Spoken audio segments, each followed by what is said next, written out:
And everyone behind them is going to start moving as well, because they are, of course, the leaders of the Pride.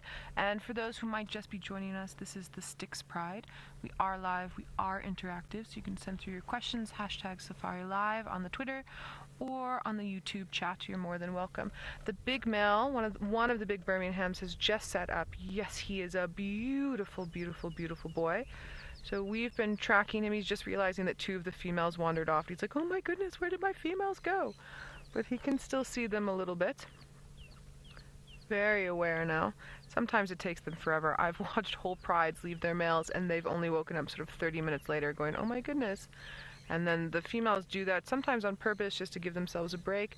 And then sometimes they just can't be bothered to wait. There's a gorgeous yawn.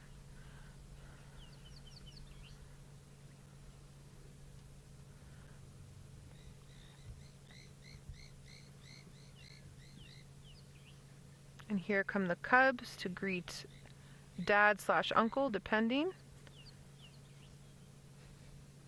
There's one just in front of him that's trying to figure out whether or not he can approach. Daryl, you're wondering how often dominant males will take over another pride. Depends on if the males that are in charge... Okay, let me put it this way.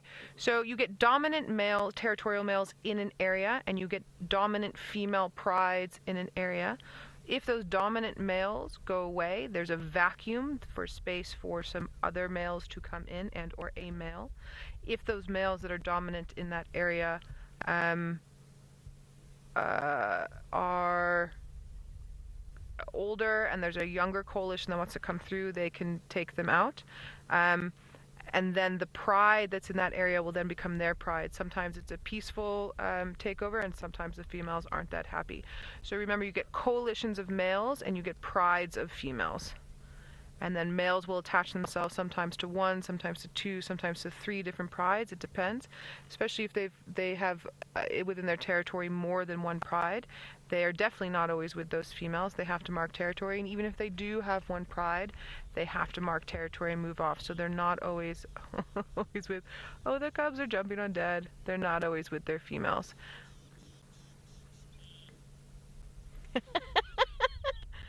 Now, this is a good dad, because good dads don't turn around and sort of snap at their little ones. It does happen, but I mean, those are sharp little claws. This male is fully happy to be Jungle Jim.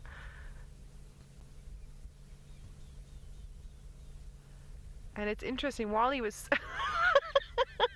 while he was sleeping, they didn't want to bother him much, but now that they can see he's awake, they're very, very interested in their dad/uncle.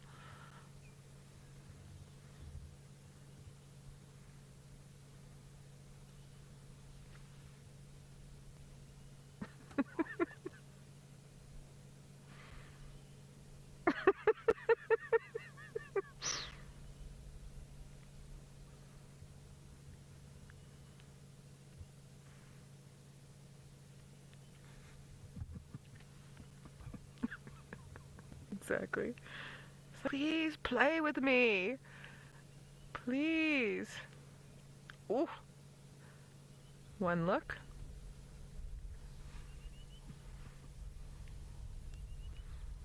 Okay, all the adult females have gone. Ooh. So that was too much. That was too much for Dad. That was a little bit too much for him. A little bit too much pain. Dad has not eaten. Dad/uncle has not eaten in a while. He's looking a little bit hungry. Most of the females as well looked hungry. So now that all the adult females have gone off, and most of the older cubs, except for that one at the back, these little cubs are going to follow Dad through. And then they are going down towards the water's edge. Some of them are already drinking. Once this big male passes through, I'm going to just drive forward and we'll get a good visual. I just don't want to start up the vehicle now. I don't want to scare the youngsters.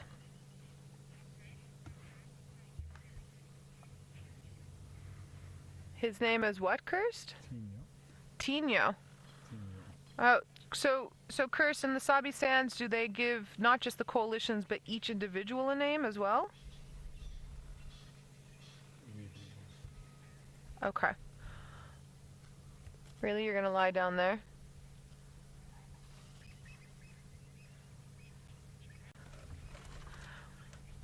All right, let's head up to Taylor quick. She's got a nocturnal creature for us that might run away.